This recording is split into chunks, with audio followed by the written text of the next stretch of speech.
Well, good afternoon, Backyard Brian here, and I've got Logan Peterson with me. Peters, nice try. Oh, good grief. I butchered it right off the bat. I got Logan Peters here with me, and he's wearing his Brave shirt. You see that? So for all my baseball friends, fans out there, we walked off last night on opening day, so I was excited about that, and Caitlin was excited too. But talking with Logan this afternoon because they just closed on this house that you can see behind us this past week, and so I thought it'd be fun just to talk with him as a first-time home buyer about his home and some of the things that he's wanting to do and share that with you guys as we do this. So the first thing you might see behind us here is a big pile of shingles, and so I guess Logan, tell us a little bit about what you got there.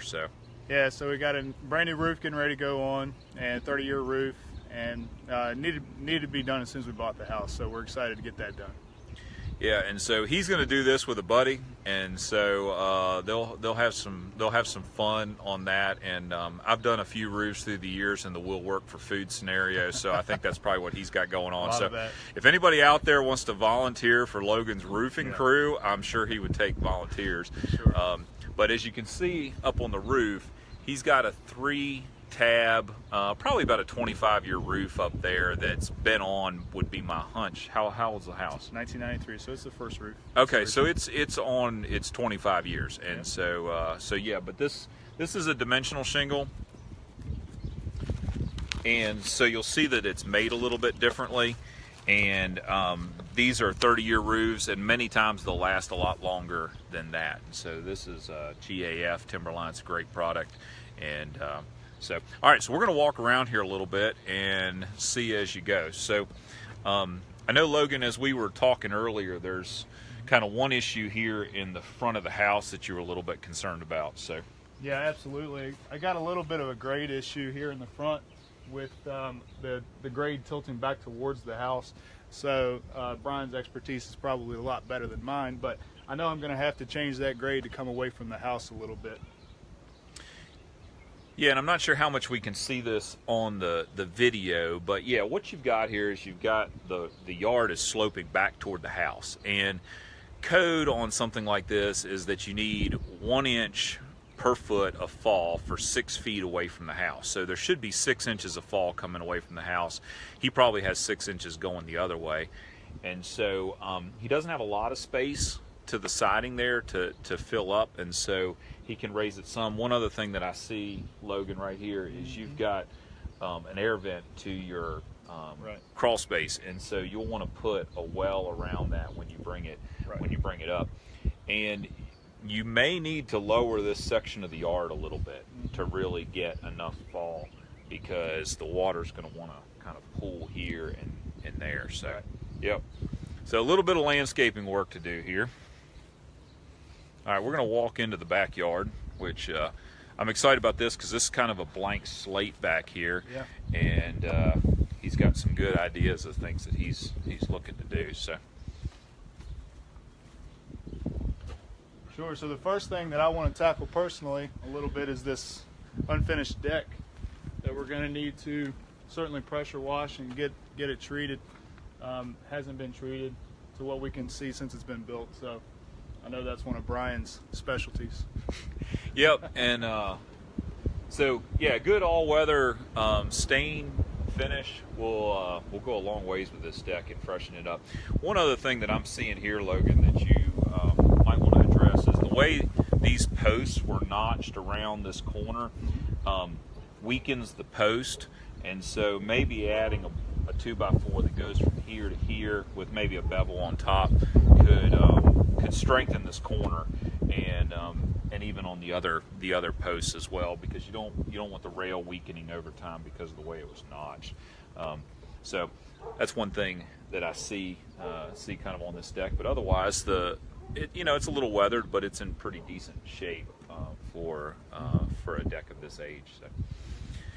And then he and I were, before we came on, we were talking about something here. So there's an addition on the back of this house that you can kind of see here, and that was added on probably a few years ago. And so, yeah, what was it we kind of noticed here, Logan? So we just noticed that it really needs some skirting around the outside of the house here, just to one, prevent any type of varmint from getting under there, and a few other things that I know you discussed. Yeah, and part of what we'll see, I don't know if we can get down here and kind of look. We're going to take you underneath it. But what you'll see up here is that you've got exposed paper on the insulation that has nothing covering it. So basically there's one of two solutions to this. One is to put plywood or something up underneath there to cover it.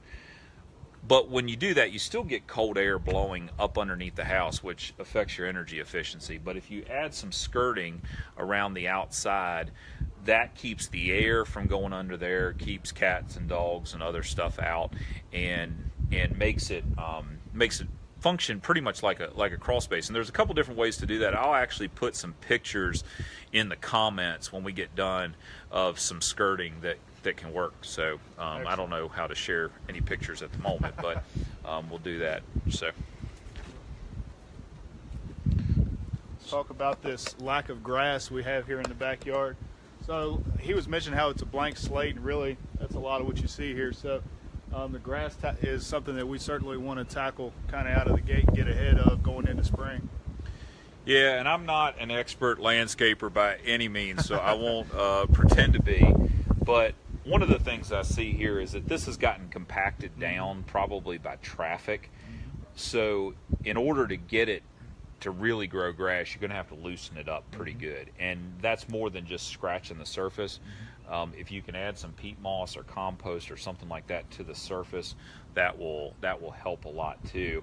And then make sure you've got a shade tolerant grass seed, because you do have some pretty good sized trees here that are kind of affecting this area. So, and I see you've got a fire pit over here, so it looks like it's kind of set up from a little bit of cleanup from the previous owners. But yeah, that'll be a nice spot to gather here in the backyard too. Absolutely. Oh, and you've got a shed, I see, and privacy fence around here. So I told Logan we'll check back in a while once they kind of get to working on this backyard and see what they do with it. So, hey Tim, I just see that you jumped in there. I don't know if you hear this question, but if you can type in and tell us what you would do with this compacted soil.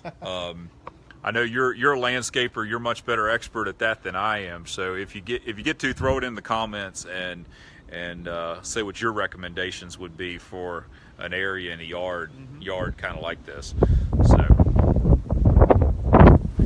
So what are some of your dreams, things that you would like to do with this backyard? Like how do you envision using it? What would you like to see happen back here? Oh, lots of cookouts, some Easter egg hunts since we're at Easter weekend. So we look forward to having a few of those in the next few years. That's cool. That's cool. And I know you got friends and you like to hang out, so I think this will be a good spot. Yeah, and we certainly want to make it an entertainment space, so we got some work to do. Got some work to do. So we'll check back in a little bit later, and you got some nice trees here too. Yeah. That'll help give some shade to the backyard. So all right, any other questions you got on this backyard that we can look at as we go here? Not out of the gate. What else do you see, Brian? Let's see.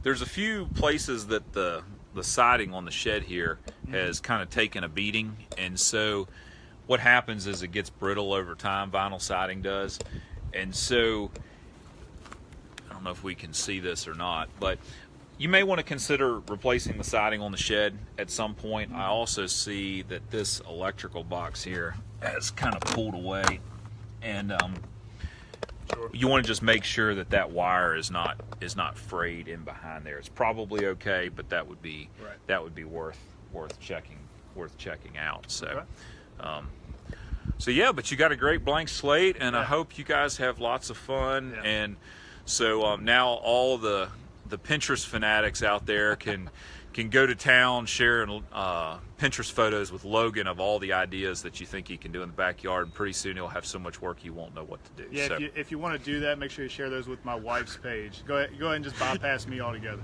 And then he'll get his honey-do list and he'll be set. Yeah. So anyway, hope everyone has a great Easter weekend. I'm so grateful for all of our friends and family, and we'll send our best wishes out to all of you this afternoon. So everyone have a great weekend, and we'll talk to you later. See ya. Thanks.